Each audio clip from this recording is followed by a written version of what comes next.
Malabagyong ulan pero walang bagyo. Habagat. Ito ang epekto ng rainy season dito sa Pilipinas. Yan. So may mga nagli-leak na rin, oh. So kakatapos lang natin mag-workout. So hindi pa tayo agad makakauwi kasi sa open parking tayo nakapark. Kanina papunta ako rito sa gym. Napakainit, napaka-araw. Pero ngayon bumabagyo. So hindi agad tayo makakapunta sa parking. Hanap muna tayo matatambayan dito sa loob ng mall. Of course, ating second home, South Mall. Good afternoon. Ayun. So driving na tayo ngayon. Papunta sa baseball practice ni Pixar, and malaki yung chance, no, baka ma-cut short yung baseball practice nila dahil yun, yung kanina nga, di ba, malabagyo yung weather. Tapos tumigil siya. So wala kaming wala kaming nakukuhang update kung canceled yung baseball practice niya. So we assume nagtuloy-tuloy yung baseball practice kasi nga tumigil yung ano. Pero as of now, parang nagbabadya ulit, umulan ng malakas.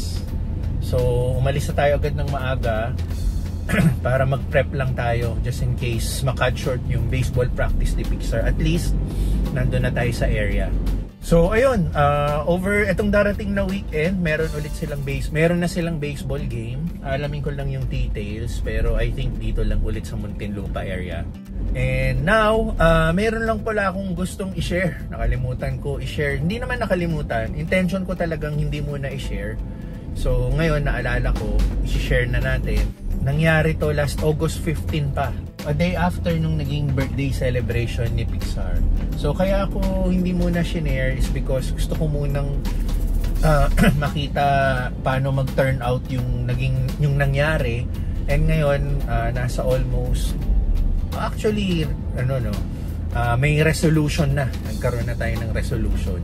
So ang nangyari po, last August 15, ako at si Tinsel, sabay po kaming nag-workout, nag-gym sa Alabang Westgate. Yun, kasi may Anytime Fitness po doon.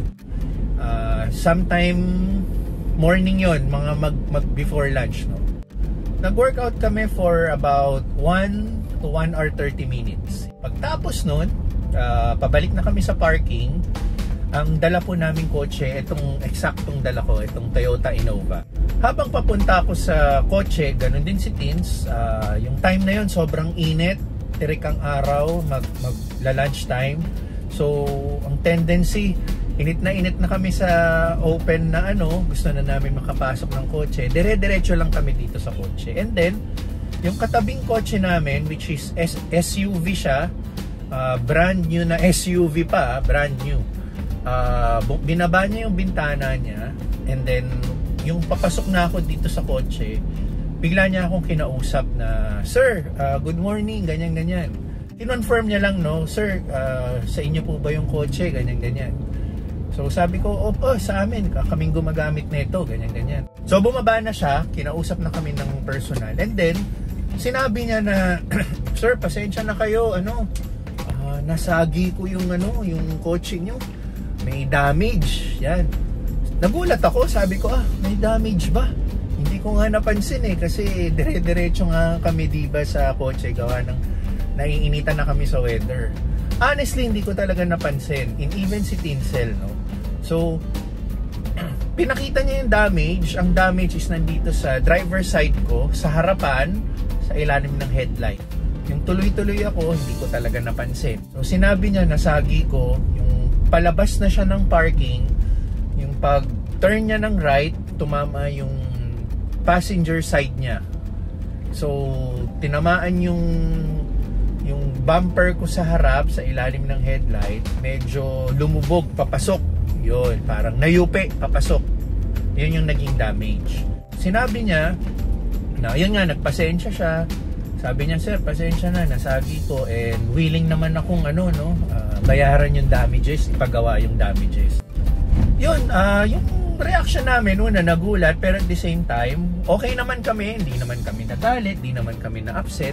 nagulat lang talaga kami na may damage. Kasi maayos naman yung approach niya sa amin, and yun nga, willing naman siyang take responsibility yung nagawa niya. Nag-exchange kami ng numbers, yan, kay Tinsel. Ako naman kausap ko yung mga guard, kasi yung mga guard, nakita din nila yung nangyari, no? Nag-log sila sa logbook nila, nilagay nila yung incident, nagpirmahan kami, at hindi na kami umabot sa mga police report kasi nagkareglo na rin kami, kasi nga willing naman yung tao, yung lalaki na na nakipag-usap sa amin, ayusin yung naging damage. Okay na, plansya na pag-usapan na. Next day, dinala agad namin to sa pagawaan. Meron siyang kakilalang may auto repair shop dito sa bandang Las Piñas. Doon na lang namin dinala. At first, nagpresenta siya na lang daw mag-aasikaso lahat-lahat, siya na magdadala. So dahil mabait naman yung approach niya, mabait naman siya makipag-usap, and alam naman namin na talagang inaako niya talaga yung responsibility sa nangyari. Kami na rin ang nagsabi, sige, kami na lang ang magdadala sa auto repair shop. Total, taga Las Piñas lang din kami. Kasi yung yung nakabangga, taga Alabang. So kami na yung nagdala, kinausap niya na lang yung kakilala niya para abangan kami. And then, yun, mismo, ginawa rin naman yung damage. Maayos naman yung naging damage. And maayos naman yung naging repair. The next day, sila na mismo naghatid sa bahay. Yung nakabangga, may sarili siyang driver, pinatid nila sa bahay. Sabi nila, after a week, ibalik ulit dun sa repair shop para mas i-buff pa, no? Kasi sariwa pa yung medyo malambot pa yung So over time, kailangan mo nang dry up, and then pwedeng ibalik para i-buffing yung naging damage, yung pintura, no? For this week, ibabalik namin dun sa gumawa para maging pino ulit yung Pero ang bottom line dun sa shinare ko, ayun, mag-ingat tayo, no? Hindi lahat ng tao honest, no? Pasalamat kami, naging honest siya at willing siyang magbayad ng damages, no? And isa pa doon, swerte rin kami na alam namin may kaya yun. May kaya siya, talagang shinolder niya lahat, and even yung responsibility gusto niyang akuin lahat, even yung which is on our end, pwede naman namin ipagawa sa kanya dahil yun nga, naabala kami. Pero dahil sa mabait siya, okay lang naman sa amin na kami na yung gumawa ng ibang task, no, para ipagawa to. Yun lang, gusto ko lang i-share na tayong mga driver, no, na pag nagpa-park tayo, sa naging case ko, hindi ko nga napansin paano kung hindi niya ako in-approach, paano kung hindi nakita ng mga guard yung nangyari. Basta na lang siyang umalis sa scene, and then magugulat ako pag uwi namin sa bahay ni Tinsel, makikita namin may damage na yung kotse. So mapag-iisip patuloy kami kung saan nanggaling yun, di ba? Magre-recap kami for that day, saan kami nanggaling. For example, Westgate, yan nga, galing kami sa Alabang Westgate, pumunta pa kami sa school ni Pixar.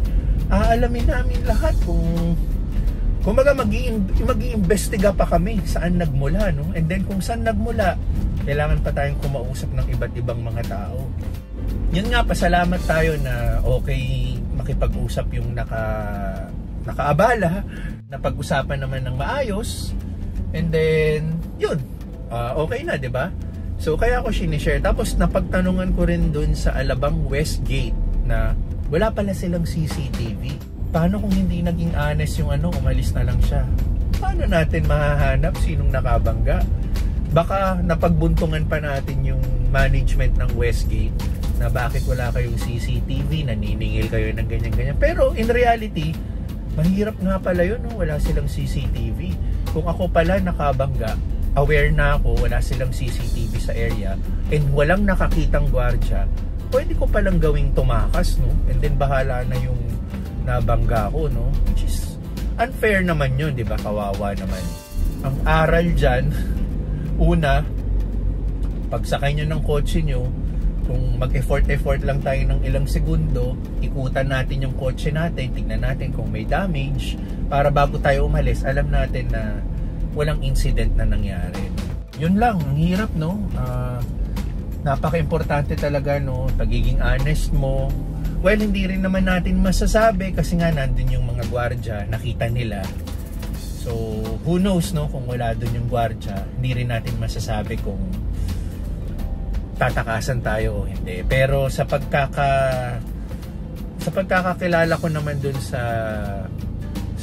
umako, no, sa nakabangga, mukha namang hindi naman niya gagawin yun, no. So sinasabi ko lang, sa ibang tao hindi natin alam, baka takasan lang tayo, no. And then yun nga, nagka-idea tayo, alam natin yung sitwasyon sa area, kung wala tayong pambayad, naka-damage tayo, ang dali-daling takasan, no. So makakalusot tayo, and then yung party na nabangga mo, patay, kawawa naman, no. May bangga yung kotse mo nang hindi mo alam sinong bumangga, at hindi pa alam ng mga namamahala sa parking area na sinong nakabangga, di ba? Dahil wala naman CCTV, walang proof. Shinare ko lang, ang haba na nang naging chika natin. Anyway, yung vlog natin is dedicated talaga para dito, no? Gusto ko lang i-share dahil tapos na, nakapag-areglo na, everything is okay. Gusto ko lang i-share. Ayoko kasing i-share before na wala pang conclusion, no. Gusto muna natin makita yung how it turns out, yung naging development. So ngayon, okay lahat. Satisfied naman kami sa kinalabasan ng repair. And happy naman tayo na naging honest siya. And ayun, sige po. Malapit na rin tayo sa pagsundo kay Pixar. And so far, I think umaambon lang, pero sana kinancel na nila para hindi naman magkasakit yung mga bata. Okay, see you sa next vlog.